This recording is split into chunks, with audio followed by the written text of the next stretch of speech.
ईश्वर सूर्योदय के बाद होती है। उसका भाग्य अक्षर दूसरे के भरोसे चलने लगता है।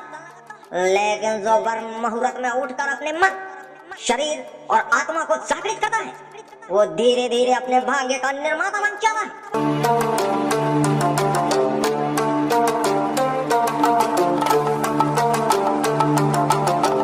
एक गांव में दो मित्र रहते थे, जीवन और श्रेय। दोनों की उम्र लगभग समान थी। दोनों ने एक ही विद्यालय से पढ़ाई की थी। दोनों के परिवार भी साधारण थे, लेकिन दोनों के जीवन में एक बड़ा अंतर था। जीवन देर रात तक मोबाइल चलाता, देर से उठता, बिना स्नान किए चाय पी लेता, कभी समय पर भोजन करता तो कभी नहीं। उसे लगता था कि जीवन केवल पैसे कमाने का नाम है। दूसरी ओर सत्येंद्र हर परिस्थितियों में सत्य बोलता था। वो कहता था, जिसने अपने दिन की शुरुआत जीत ली, उसने आधा जीवन जीत लिया। एक दिन जीवन ने सत्येंद्र से पूछा, तुम हमेशा परेशानी क्यों रहते हो? तुम्हारे चेहरे पर कभी तनाव क्यों नहीं दिखता? सत्येंद्र मुस्कुराया और बोला, क्योंकि मैं घड़ी देखकर नहीं, प्राकृतिक देखकर जीता हूं। जीवन हंस पड़ा, क्या सचमुच इतनी सी बात से जीवन बदल सकता है? सत्येंद्र ने शांत स्वर में कहा, नहीं, केवल बात से नहीं, दिनचर्या से बदलता है। वेद और आयुर्वेद ने मनुष्य के लिए तो अनुशासित जीवन बताया है, उसे अपनाने से परिवर्तन आता है। जीवन ने उसे निश्चय किया कि वह एक दिन सत्येंद्र की पूरी दिनचर्या को अपना कर देखेगा। उसे पता नहीं था कि अगली सुबह उसका जीवन की दिशा बदलने वाली थी। अगले दिन सत्येंद्र ने जीवन को मुहूर्त में जगा दिया।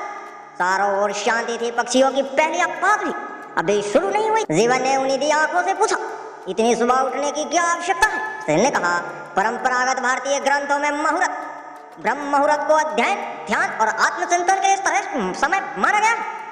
इस समय मन अपेक्षाकृत शांत रहता है और वातावरण भी निर्मल होता है। जीवन ने पहली बार बिना शिकायत उठने का प्रयास किया। सत्येंद्र ने कहा, सुबह उठते ही सबसे पहले मोबाइल मत देखो, सबसे पहले ईश्वर का स्मरण करो और अपने माता पिता तथा धरती के प्रति कृतज्ञता व्यक्त करो। दोनों ने शांत मन से प्रार्थना की, हे प्रभु, आज का दिन शुभ कर्मों में बीते, मुझे सत्य बोलने, संयम रखने और किसी की अहित न करने की शक्ति देना। जीवन को लगा जैसे मन हल्का हो गया। बिस्तर से उतरने से पहले सत्येंद्र ने कहा, हम जिस धरती पर चलते हैं वही हमें जीवन देती है, इसलिए मन में उसके प्रति सम्मान रखना चाहिए। जीवन ने पहली बार ये भाव अनुभव किया कि प्रकृति केवल उपयोग की वस्तु नहीं, सम्मान के भी अधिकारी है। सत्येंद्र ने तांबे के पात्र में रखा समान तापमान का पानी पिया। जीवन ने पूछा, चाय नहीं? सत्येंद्र बोला, सुबह खाली पेट पानी पीने की परंपरा लंबे समय से चली आ रही है। इससे शरीर को दिन की शुरुआत में जल मिलता है। यदि किसी को कोई चिकित्सा समस्या हो तो वो अपने डॉक्टर की सलाह के अनुसार दिनचर्या अपनाए। जीवन ने भी पानी पिया। सत्येंद्र ने समझाया, प्राकृतिक वेगों को रोकना उचित नहीं माना गया है। सुबह समय पर शौच जाने की आदत स्वास्थ्य के लिए लाभकारी मानी जाती है। जीवन बोला, मैं तो कई बार देर तक रोक लेता हूँ। सत्येंद्र ने कहा, ऐसे आदतें लंबे समय में असुविधा बढ़ा सकती है। नियमितता भी स्वास्थ्य का हिस्सा है। जीवन ने पहली बार समय पर शौच जाने का महत्व समझा। सत्येंद्र ने कहा, भोजन जितना महत्वपूर्ण है उतना ही मुख की स्वच्छता भी। उसने दांत साफ किए, जीभ साफ की और खुला किया। जीवन ने पूछा, क्या ये भी आध्यात्मिक जीवन का भाग है? सत्येंद्र मुस्कुराया, स्वच्छ शरीर और स्वच्छ मन दोनों साथ चलते हैं। सूर्योदय से पहले दोनों स्नान के लिए गए। सत्येंद्र ने कहा, स्नान केवल शरीर धोना नहीं है, ये आलस्य छोड़कर नए दिन का स्वागत करना भी है। स्नान के बाद उसने साफ और सादे वस्त्र पहने। जीवन ने पूछा, क्या हर समय नए कपड़ा पहनना आवश्यक है? सत्येंद्र बोला, नहीं, आवश्यक ये है कि वस्त्र स्वच्छ हो, अवसर के अनुसार हो और शरीर को सम्मान पूर्वक ढके। जीवन ने पूछा, तुम पूजा के स्थान पर चप्पल क्यों उतारते हो? सत्येंद्र ने उत्तर दिया, ये सम्मान और स्वच्छता का प्रतीक माना जाता है। जहाँ स्वच्छता और श्रद्धा अपेक्षित हो वहाँ जूते चप्पल बाहर रखना भारतीय परंपरा का हिस्सा है। फिर उसने कहा, लेकिन बाहर निकलते समय पैरों की सुरक्षा के लिए उचित चप्पल या जूते पहनना भी आवश्यक है। जीवन ने अपना चश्मा उतार दिया। सत्येंद्र हंसते हुए बोला, यदि दृष्टि के लिए डॉक्टर ने चश्मा दिया है तो उसे आवश्यकता के अनुसार पहनना चाहिए। यह स्वास्थ्य के विषय में है, धर्म का नहीं। जीवन मुस्कुरा दिया। सूरज की पहली किरणें दिखाई देने लगी। दोनों खुले स्थान पर बैठ गए। सत्येंद्र ने कहा, कुछ मिनट गहरी सांस लो, मन को शांत करो। जीवन ने आंखें बंद की। पहली बार उसे लगा कि बिना किसी शोर के भी मन में बहुत कुछ सुनाई देता है। जीवन ने पूछा, क्या भगवान का नाम केवल सुबह लेना चाहिए? सत्येंद्र बोला, नहीं, प्रार्थना किसी एक समय तक सीमित नहीं है। सुबह, संध्या या दिन में जब भी मन श्रद्धा से भर जाए ईश्वर का स्मरण किया जा सकता है। दोनों ने उगते हुए सूरज की ओर सम्मान पूर्वक देखा। सत्येंद्र बोला, हमें सूरज प्रकाश, ऊर्जा और समय का बोध कराता है। इसलिए भारतीय परंपरा में उसे विशेष सम्मान दिया गया है। जीवन ने पहली बार महसूस किया कि हर सुबह वास्तव में एक नया अवसर है। घर लौटते समय जीवन पहले जैसा व्यक्ति नहीं रहा। सिर्फ एक सुबह में उसका भाग्य नहीं बदला था, लेकिन उसकी सोच बदलने लगी थी। उसे समझ में आने लगा कि वैदिक जीवन का केवल पूजा पाठ नहीं, बल्कि समय का सम्मान, स्वच्छता, संयम, कृतज्ञता और अनुशासन भी है। सत्येंद्र ने मुस्कुराकर कहा, आज तुमने केवल सुबह जीना सीखा है, अभी पूरा जीवन बाकी है। जीवन ने उत्तर दिया, यदि हर दिन ऐसा हो जाए तो शायद मनुष्य का जीवन सचमुच बदल सकता है। सूर्य पूरी तरह निकल चुका था और उसी के साथ जीवन के भीतर भी एक नया प्रकाश जन्म ले चुका था। सुबह की साधना समाप्त होने के बाद जीवन और सत्येंद्र घर लौटे। जीवन के मन में अनेक प्रश्न उठ रहे थे। उसे लग रहा था कि यदि दिन की शुरुआत इतनी व्यवस्थित हो सकती है तो शेष दिन भी किसी नियम से संचालित होगा। घर पहुंचते ही सत्येंद्र की मां ने दोनों को स्वागत किया। उन्होंने कहा, पहले हाथ पैर अच्छी तरह धो लो, फिर भोजन के लिए बैठो। जीवन ने पूछा, क्या हर बार भोजन से पहले हाथ पैर धोना आवश्यक है? सत्येंद्र ने उत्तर दिया, स्वच्छता भारतीय जीवन पद्धति का आधार है। भोजन केवल पेट भरने का साधन नहीं, बल्कि शरीर के पोषण का माध्यम है। इसलिए स्वच्छ होकर शांत मन से भोजन करना अच्छा माना जाता है। दोनों जमीन पर आसन बिछाकर बैठ गए। जीवन ने देखा कि सत्येंद्र ने भोजन शुरू करने से पहले कुछ आंखें बंद की। क्या कर रहे हो? उसने पूछा। सत्येंद्र बोला, मैं उस अन्न के प्रति कृतज्ञता व्यक्त कर रहा हूँ जिसे उगाने में किसान, प्राकृतिक और अनेक लोगों का योगदान है। जीवन ने पहली बार भोजन से पहले धन्यवाद का भाव रखा। सत्येंद्र ने कहा, भोजन जल्दी जल्दी नहीं करना चाहिए, प्रत्येक कौर को अच्छी तरह चबाकर खाने चाहिए, इससे पाचन में सहायता मिलती है। जीवन ने स्वीकार किया कि वो अक्सर मोबाइल देखते हुए खाना खा लेता है। सत्येंद्र मुस्कुराया, भोजन करते समय मन भोजन पर होना चाहिए। यदि मन इधर उधर भटकेगा तो ना स्वाद मिलेगी और ना संतोष।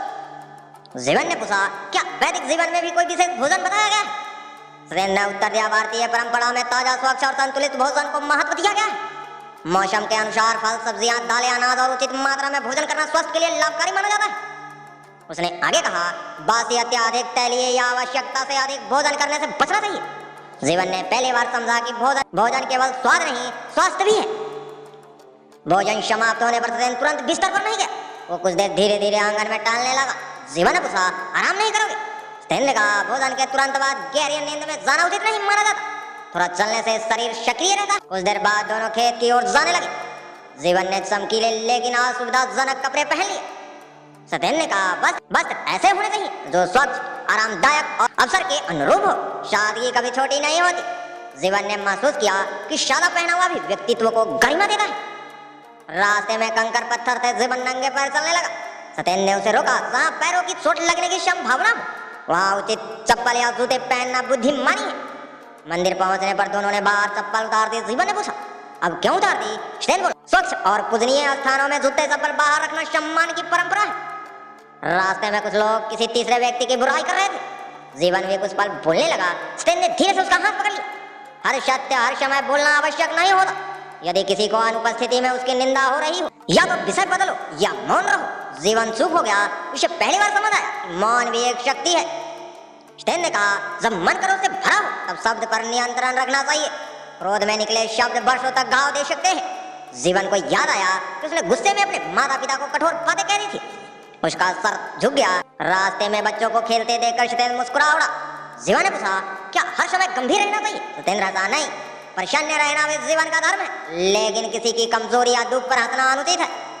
जीवन ने पूछा, लोग कहते हैं कि पुरुषों को रोना नहीं चाहिए। सत्येंद्र ने उत्तर दिया, दुख, करुणा या पश्चाताप के आंसू कमजोरी नहीं होते, लेकिन हर कठिनाई में हार मानकर रोते रहना समाधान नहीं है। आंसू के बाद साहस भी होना चाहिए। सूरज ऊपर चढ़ चुका था। दोनों खेत में काम करने लगे। सत्येंद्र ने पूरी निष्ठा से काम कर रहा था। जीवन ने पूछा, इतनी मेहनत क्यों? सत्येंद्र बोला, कर्म ही मनुष्य का वास्तविक परिचय है। केवल भाग की प्रतीक्षा करने में जीवन नहीं बदलता। दोपहर में सत्येंद्र ने घड़ी नहीं देखी। उसने सूरज की स्थिति देखकर काम का अनुमान लगाया। जीवन आश्चर्यचकित था। सत्येंद्र बोला, समय का सम्मान करने वाला व्यक्ति ही दूसरों का सम्मान प्राप्त करता है। काम के बाद दोनों ने थोड़ी देर विश्राम किया। सत्येंद्र ने कहा, आराम भी आवश्यक है, लेकिन आलस्य नहीं। शरीर को जितनी आवश्यकता हो उतना विश्राम करो, उससे अधिक नहीं। गांव के एक वृद्ध व्यक्ति रास्ते में मिले। सत्येंद्र ने झुककर प्रणाम किया। जीवन ने भी उनका अभिवादन किया। वृद्ध मुस्कुराकर बोले, जिस घर के बच्चे बड़ों को सम्मान करते हैं वहाँ सुख अपने आप चला आता है। जीवन के मन में ये बात गहराई से बैठ गई। शाम होने लगी। रास्ते में एक किसान ने पूछा, क्या तुमने मेरी खोई हुई दराती देखी? जीवन कुछ सोचने लगा। सत्येंद्र ने स्पष्ट कहा, हाँ, हमने उसे खेत के किनारे देखा था। किसान की उसकी दरातें मिल गई। जीवन ने पूछा, यदि सच बोलने से नुकसान हो जाए तो? सत्येंद्र ने उत्तर दिया, सत्य का मार्ग कठिन हो सकता है, लेकिन अंततः वही विश्वास बनाता है। दिन समाप्त होने लगा। जीवन के अनुभव किया कि वैदिक जीवन केवल पूजा तक सीमित नहीं है। ये भोजन करने का तरीका सिखाता है, ये बोलने का मर्यादा सिखाता है, ये मौन का महत्व बताता है, ये परिश्रम का सम्मान कराता है, ये समय का मूल्य समझाता है, और सबसे बढ़कर ये मनुष्य को अपने कर्मों का उत्तरदायित्व बनाता है। सत्येंद्र ने चलते चलते कहा, जिसे अपनी वाणी, भोजन और कर्म को अनुशासित कर लिया, उसे आधा जीवन जीत लिया। जीवन ने मुस्कुराकर उत्तर दिया, अब मुझे समझ में आने लगा है कि वैदिक जीवन कठिन नहीं बल्कि व्यवस्थित जीवन का नाम। लेकिन अभी एक बड़ा पाठ बाकी था। मनुष्य को समाज, परिवार और अपने मन के साथ कैसे व्यवहार करना चाहिए। सूरज पश्चिम की ओर बढ़ रहा था, खेत का काम समाप्त हो चुका था। जीवन आज पहले से अधिक शांत था। उसे अनुभव किया कि शरीर की थकान कम थी, जबकि मन पहले से अधिक प्रसन्न था। वापसी के रास्ते में उसने सत्येंद्र से पूछा, सुबह उठना, समय पर भोजन करना और मेहनत करना तो समझ में आ गया, लेकिन क्या केवल इतना करने से मनुष्य श्रेष्ठ बन जाता है? सत्येंद्र मुस्कुराया, नहीं, जीवन को अनुशासन चाहिए, लेकिन आत्मा को संस्कार चाहिए। यदि व्यवहार अच्छा नहीं तो ज्ञान भी अधूरा। जीवन ने कहा, तो आज मुझे व्यवहार का ज्ञान। सत्येंद्र बोला, आज से तुम सीखोगे कि मनुष्य की पहचान उसके कपड़ों से नहीं, उसके व्यवहार से होती है। गांव पहुंचते ही एक छोटा बच्चा गलती से जीवन से टकराया। पहले वाला जीवन होता तो डांट देता, लेकिन उसने स्वयं को रोक लिया। सत्येंद्र ने कहा, कटु वचन का घाव तलवार से भी गहरा हो सकता है, इसलिए बोलने से पहले 3 प्रश्न पूछो। क्या ये सत्य है? क्या ये आवश्यक है? क्या ये किसी का अनावश्यक अपमान तो नहीं करेगा? जीवन ने सर हिलाया। उसे समझ में आया कि शब्द भी कर्म होते हैं। घर पहुंचकर सत्येंद्र ने शब्द से पहले अपने माता पिता के चरण स्पर्श किए। जीवन ने पूछा, तुम ये रोज करते हो? सत्येंद्र बोला, सम्मान केवल त्योहारों के लिए नहीं होता। जिसने हमें जीवन दिया उसका आदर प्रतिदिन होना चाहिए। जीवन को याद आया कि कई दिनों से उसने अपने पिता से ठीक से बात भी नहीं की थी। उस रात उसने पहली बार अपने पिता से कहा, पिताजी, यदि मुझसे कभी गलती हुई हो तो क्षमा कीजिए। पिता की आंखें भर आई। अगले दिन दोनों अपने पुराने गुरुजी से मिलने गए। सत्येंद्र ने कहा, माता पिता जीवन देते हैं, गुरु जीवन जीने की दिशा देते हैं। गुरु ने दोनों का आशीर्वाद दिया और कहा, ज्ञान का उद्देश्य केवल नौकरी नहीं, चरित्र का निर्माण भी है। ये वाक्य जीवन के मन में गहराई से उतर गया। घर लौटते समय एक थका हुआ यात्री पानी मांगने आया। सत्येंद्र ने उसे बैठाया, पानी दिया और थोड़ी देर विश्राम करने दिया। जीवन ने पूछा, तुम उसे जानते भी नहीं? सत्येंद्र बोला, हर अजनबी शत्रु नहीं होता। यदि कोई सहायता मांगे और हमारे पास देने की क्षमता हो तो यथासंभव सहायता करनी चाहिए। जीवन ने पूछा, यदि मनुष्य बहुत धनवान बन जाए तो क्या वही सबसे सफल है? सत्येंद्र ने उत्तर दिया, धन साधन है, साध्य नहीं। यदि धन से केवल अहंकार बढ़े तो वो बोझ बन जाता है। यदि उससे परिवार, समाज और जरूरतमंदों की भला हो तो वही धन सार्थक है। इतने में गांव के एक व्यक्ति ने बिना कारण सत्येंद्र को अपशब्द कह दिया। जीवन का खून खौल उठा। वो आगे बढ़ा, लेकिन सत्येंद्र ने उसका हाथ पकड़ लिया। रुको। जीवन बोला, उसने तुम्हारा अपमान किया। सत्येंद्र शांत स्वर में बोला, यदि कोई तुम्हें आग देना चाहे और तुम उसे स्वीकार ही ना करो तो आग किसके पास रहेगी? वो व्यक्ति कुछ देर बाद स्वयं लज्जित होकर क्षमा मांगने लगा। जीवन ने पहली बार देखा कि धैर्य भी विजय दिला सकता है। रास्ते में उन्हें एक सफल व्यापारी को देखा। जीवन बोला, काश मेरे पास भी इतना धन होता। सत्येंद्र ने कहा, दूसरे की सफलता देखकर प्रेरणा लो, ईर्ष्या नहीं, ईर्ष्या मन की शांति छीन लेती है। जीवन ने पूछा, सच्चा मित्र कौन होता है? सत्येंद्र ने उत्तर दिया, जो तुम्हें गलत रास्ते से रोके, सत्य कहने का साहस रखे और संकट में साथ खड़े रहे, वही मित्र है। शाम को गांव के चौपाल में कुछ लोग झगड़ा कर रहे थे। हर व्यक्ति अपनी बात उसी आवाज में रख रहा था। सत्येंद्र चुपचाप बैठा रहा। जीवन ने पूछा, तुम कुछ बोलते क्यों नहीं? सत्येंद्र बोला, जब सामने वाला सुनने की स्थिति में ही ना हो तब बहस का कोई लाभ नहीं। उचित समय आने पर शांतिपूर्वक बात करनी चाहिए। घर लौटते समय कुछ बच्चे खेल रहे थे। सत्येंद्र उसके साथ कुछ देर हंसा, खेला और फिर उन्हें पढ़ाई का महत्व समझाया। जीवन ने पूछा, तुम इतने बड़े होकर भी बच्चे के साथ खेलते हो? सत्येंद्र मुस्कुराया, जिसके भीतर एक बच्चा जीवित रहता है उसका मन कठोर नहीं होता। रास्ते में एक प्यासा कुत्ता दिखाई दिया। सत्येंद्र ने उसे पानी पिलाया।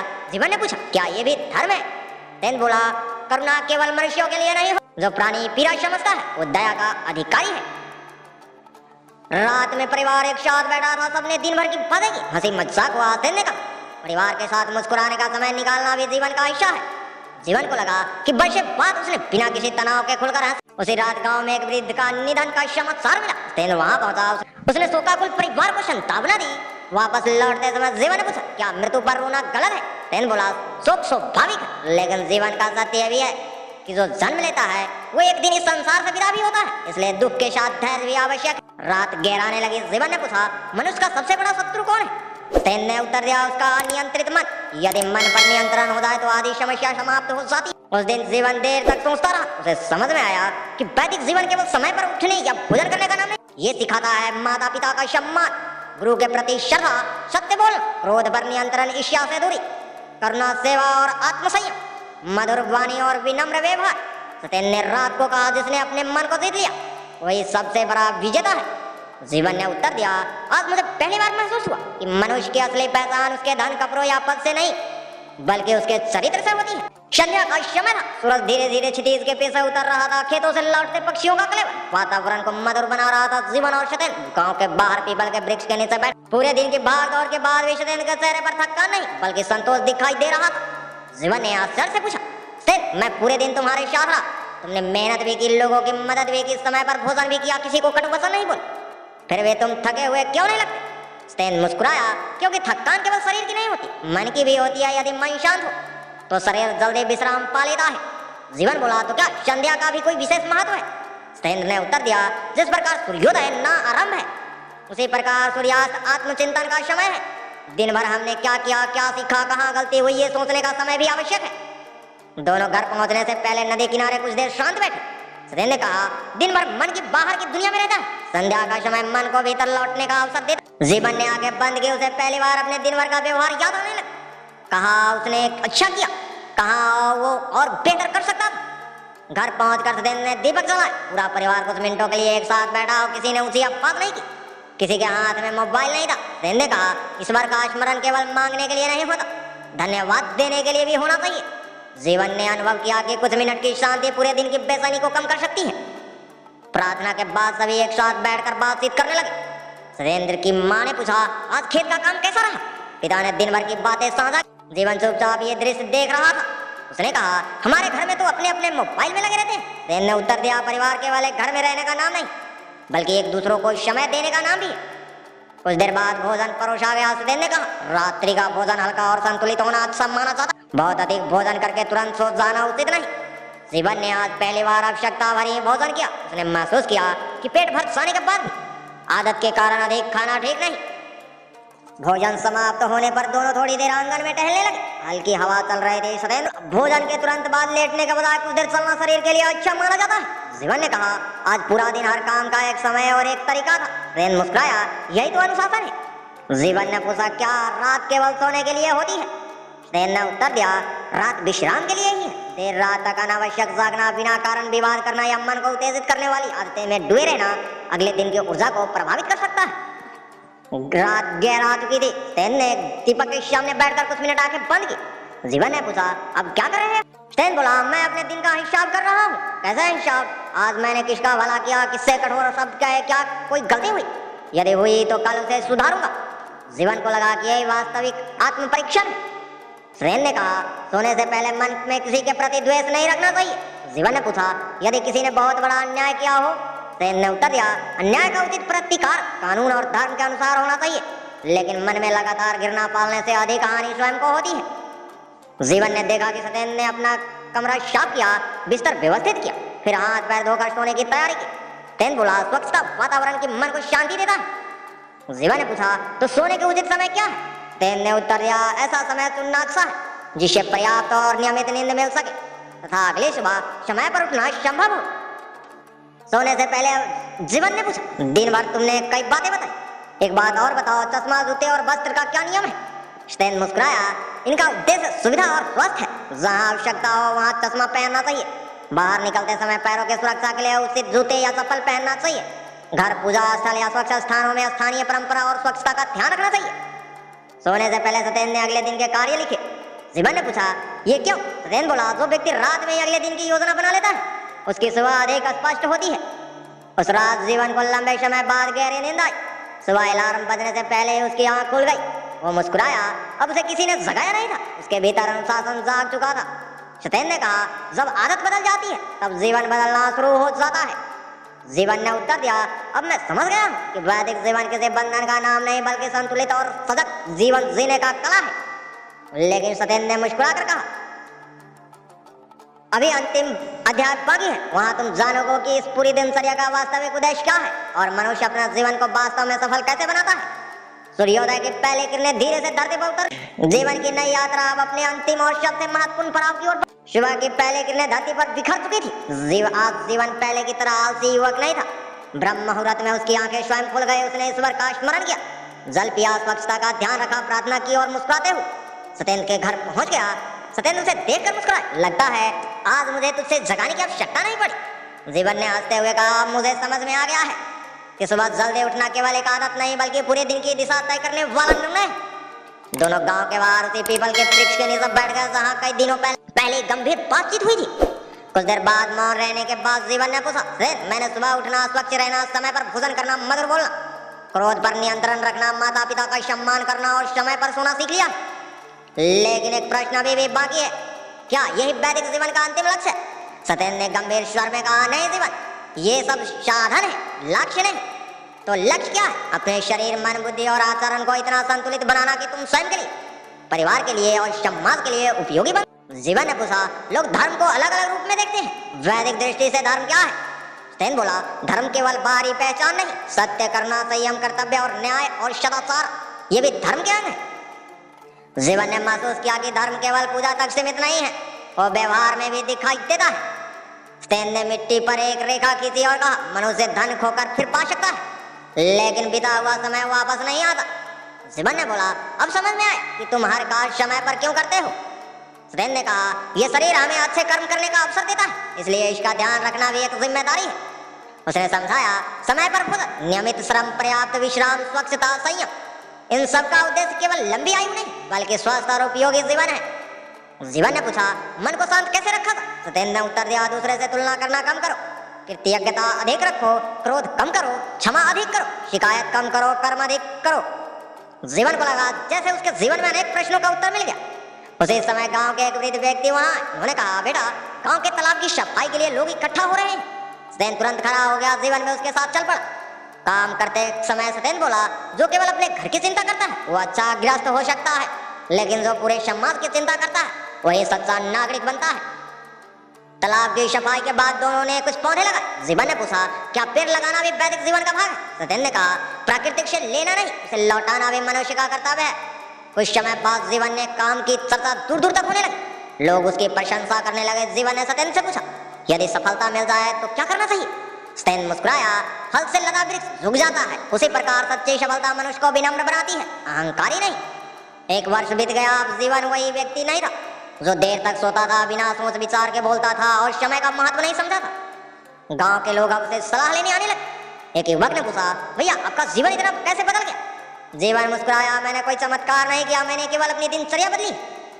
एक दिन सत्येंद्र ने जीवन से कहा, याद रखना, जल्दी उठना केवल स्वास्थ्य नहीं, अनुशासन है, स्वच्छ रहना केवल आदत नहीं, संस्कार है, सत्य बोलना केवल गुण नहीं, चरित्र है, माता पिता का सम्मान केवल परंपरा नहीं, कृतज्ञता है, समय पर सोना केवल नियम नहीं, अगले दिन की तैयारी है, और ईश्वर का स्मरण केवल पूजा नहीं, विनम्रता का भास है। जीवन की आंखें नम हो गई। उसने कहा, तुमने मुझे नया जीवन दिया है। सत्येंद्र मुस्कुराया, नहीं मित्र, मैंने केवल रास्ता दिखाया, चलना तुम्हें स्वयं। इस कहानी का उद्देश्य किसी पर अपनी जीवन शैली थोपना नहीं, बल्कि अनुशासन, स्वच्छता, सत्य, करुणा, समय पालन और संतुलित जीवन का महत्व को समझाना है। यदि मनुष्य ब्रह्म मुहूर्त या अपनी क्षमता के अनुसार नियमित समय पर जागे, स्वच्छता का पालन करे, संतुलित भोजन करे, माता पिता और गुरु का सम्मान करे, सत्य और मधुर वाणी अपनाए, क्रोध, ईर्ष्या और आलस से दूर रहे, प्रकृति और समाज के प्रति अपना कर्तव्य निभाए और प्रतिदिन आत्मचिंतन करे, तो उसका जीवन अत्यधिक संतुलित, शांत और उद्देश्यपूर्ण बन सकता है। याद रखिए, जीवन बदलने के लिए किसी को चमत्कार की आवश्यकता नहीं होती। एक अच्छी आदत, सही निर्णय और अनुशासित दिनचर्या मनुष्य का भविष्य बदल सकती है। तो दोस्तों, कैसी लगी ये कहानी आप सभी को? हमें कमेंट में जरूर बताएं और दोस्तों के साथ ज्यादा से ज्यादा शेयर करना ना भूलें और साथ में हमारे चैनल को सब्सक्राइब करना बिल्कुल ना भूलें, ताकि ऐसे ही मजेदार कहानियां आप सभी से मिस ना हो। तो चलिए मिलते हैं किसी अन्य कहानी में। जय हिंद, जय भारत।